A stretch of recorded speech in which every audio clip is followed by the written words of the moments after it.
को जाति की सियासत करने पर करारा जवाब दिया। विकसित भारत संकल्प यात्रा के 15 दिन पूरे होने पर पीएम ने अपने संबोधन में बहुत बड़ा बयान दिया है। पीएम ने 4 जातियों को गिनाया, कहा गरीब, युवा, महिला और किसान, ये 4 वर्ग ही मेरे लिए जाति है और इनके विकास से ही देश विकसित हो पाएगा।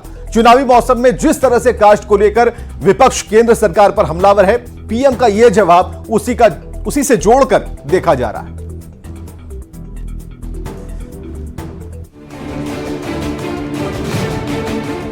15 नवंबर को प्रधानमंत्री नरेंद्र मोदी ने झारखंड के खूंटी से जनजातीय गौरव दिवस के मौके पर विकसित भारत संकल्प यात्रा की शुरुआत की थी। गुरुवार को इस संकल्प यात्रा के 15 दिन पूरे होने के मौके पर प्रधानमंत्री ने वीडियो कॉन्फ्रेंसिंग के जरिए कई सरकारी योजनाओं के लाभार्थियों से बातचीत की। इस दौरान अपने संबोधन में प्रधानमंत्री ने बहुत बड़ी बात कह दी।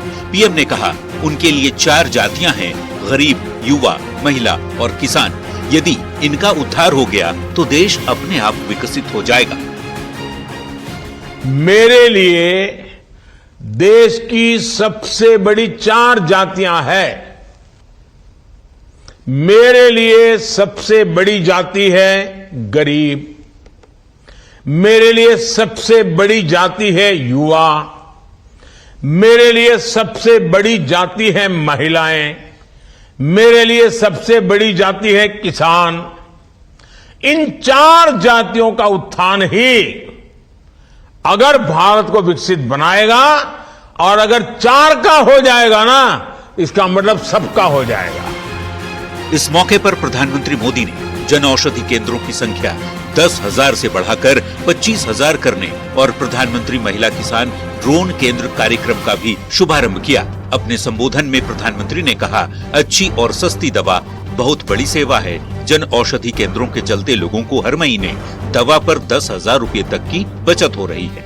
अच्छी दवाई और सस्ती दवाई, ये बहुत बड़ी सेवा है।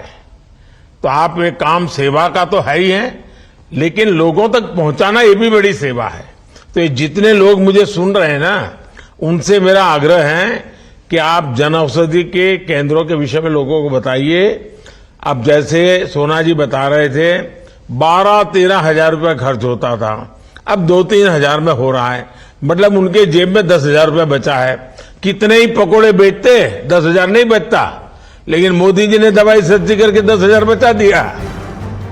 केंद्र सरकार की विकसित भारत संकल्प यात्रा का समापन 25 जनवरी 2024 को होगा। इस दौरान विकास संकल्प रथ देश भर के करीब 2.5 लाख पंचायतों तक पहुंचेगा।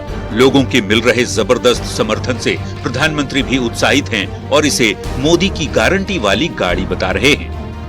आज विकसित भारत संकल्प यात्रा के 15 दिन पूरे हो रहे हैं और अब तक 12,000 से ज्यादा पंचायतों तक ये मोदी की गारंटी वाली गाड़ी पहुंच चुकी है। करीब करीब 30 लाख लोग उसका फायदा उठा चुके हैं। विकसित भारत संकल्प यात्रा की सफलता पर प्रधानमंत्री ने 4 जातियों का जिक्र कर न सिर्फ विकास को लेकर अपनी प्रतिबद्धता दोहराई, बल्कि विरोधियों पर एक तीर से 2 निशाना साधने की भी कोशिश की। बिहार से शुरू हुआ कास्ट सर्वे और इसकी रिपोर्ट आने के बाद जिस तरह से विरोधी INDIA के नेता एक सुर में देश भर में जातीय गणना की मांग कर रहे हैं, सियासत चमकाने की कोशिश कर रहे हैं, ऐसे में प्रधानमंत्री मोदी ने गरीब, युवा, महिला और किसानों को ही 4 जाति बताकर उनके विकास का संकल्प लेकर वोट बैंक के लिए जातियों में समाज को बांटने वाले नेताओं को मुंहतोड़ जवाब दे दिया है। Bureau report, news 18। तो देश में जातिवाद के खिलाफ पीएम मोदी ने बड़ा बयान दिया। प्रधानमंत्री ने कहा कि देश में सिर्फ 4 ही जाति हैं, गरीब, युवा, महिलाएं और किसान। पीएम मोदी के इस बयान पर राजनीति गर्म है और बीजेपी विरोधी नेताओं ने पीएम के बयान पर पलटवार किया, तो बीजेपी के समर्थक नेताओं ने पीएम मोदी के बयान का समर्थन किया। जी का ये बयान देश के लिए बड़ा खतरा है। जैसे ही वो गरीब, मजदूर, किसानों का नाम लेते हैं, देश की कोई सार्वजनिक संपत्ति अपने किसी मित्र के हाथों बेच देते हैं। बैंक बेच देने वाला, रेल बेच देने वाला, देश को लूट कर भागे लोगों को विदेशों में सेटल करने वाला किस मुंह से गरीब, किसान, मजदूरों का नाम लेता है भाई? उनकी तो प्राथमिकता ही उनके वो मित्र हैं जो इस देश को लूट के विदेशों में बस गए और जो अभी भी इस देश में रह के देश को लूट रहे हैं। और अब जब जातीय जनगणना न करवाकर फंस चुके हैं, जानते हैं कि लोग इनका साथ नहीं देंगे, तो अमीर और गरीब दो जाति है बता रहे हैं। सबसे ज्यादा दोहन तो आपने देश के गरीबों का ही किया है, और यही देश के गरीब इस बार आपको सत्ता से बेदखल करने वाले हैं। आप किसी को जाति के आधार पर, वर्ण के आधार पर विभेद पैदा नहीं कर सकते। वास्तविकता है कि जाति केवल वर्ग का बात है। एक क्लास है, एक गरीब जाति है, एक अमीर जाति है। और हमारे नेता श्री जीतन राम मांझी जी ने और हमारी पार्टी ने बहुत पहले से ये नारा दिया है कि दुनिया में केवल दो ही जाति है, एक गरीब और अमीर। आप गरीबों की बात तो करते हैं, लेकिन गरीबों के लिए कोई योजना आपके पास नहीं है, कोई सोच आपके पास नहीं है। आप उन्हीं लोगों को फायदा पहुंचाते हैं जो पहले से बड़े उद्योगपति हैं, और आप उद्योगपतियों को कहीं ना कहीं मदद करके उनके हित को साधने का काम करते हैं। बिहार सरकार के शिक्षा विभाग के अपर मुख्य सचिव के पाठक ने एक और बड़ा फैसला लिया है, जिस पर सियासत बेहद गर्म है।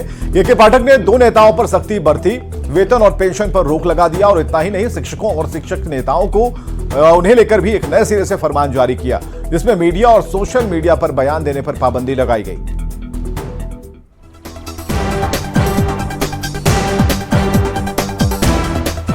बिहार के शिक्षा विभाग के अपर मुख्य सचिव के पाठक का अब तक का सबसे बड़ा एक्शन सामने आया है।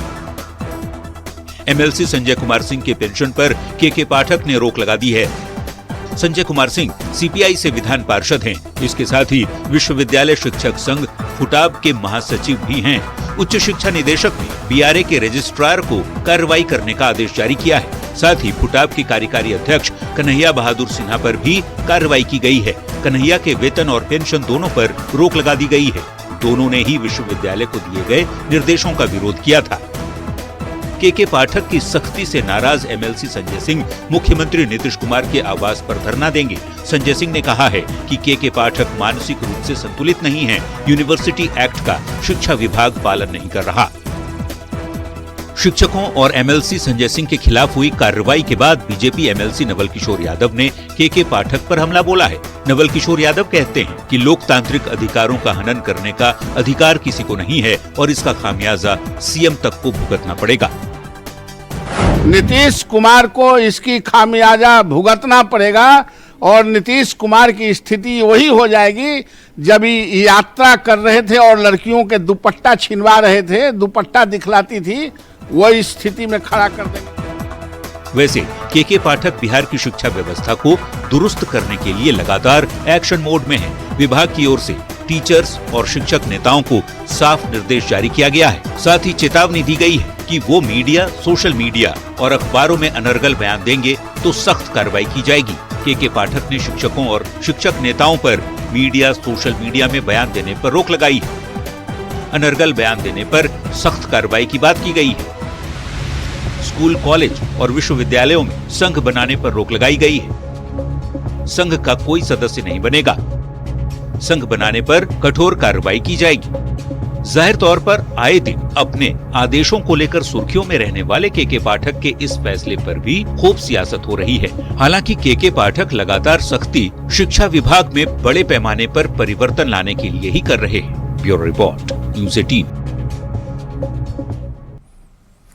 तो के पाठक के एक्शन पर एमएलसी संजय सिंह ने नाराजगी जताई और कहा कि उनके आदेश के खिलाफ वे सदन से सड़क तक आवाज उठाएंगे। संजय सिंह ने कहा कि के पाठक को नियम और कानून की कोई जानकारी नहीं है, और आपको बताएं कि के पाठक ने एमएलसी संजय सिंह का पेंशन बंद करने का आदेश दिया है।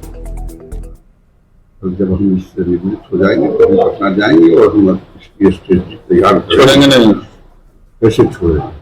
इसके लिए कहाँ जाएंगे? पहले तो हम बिहार विधान परिषद के हम शिक्षक प्रतिनिधि हैं, सदस्य हैं, उस नाते हम इन पर मोशन भी पेश करने का मन बनाए हैं। हम पटना आएंगे तो फिर निर्णय लेंगे, और फिर स्टाफ भी इस पर निर्णय लेगा कि हम कैसे इस मुद्दे को आगे बढ़ाकर और इसको अंतिम अंजाम तक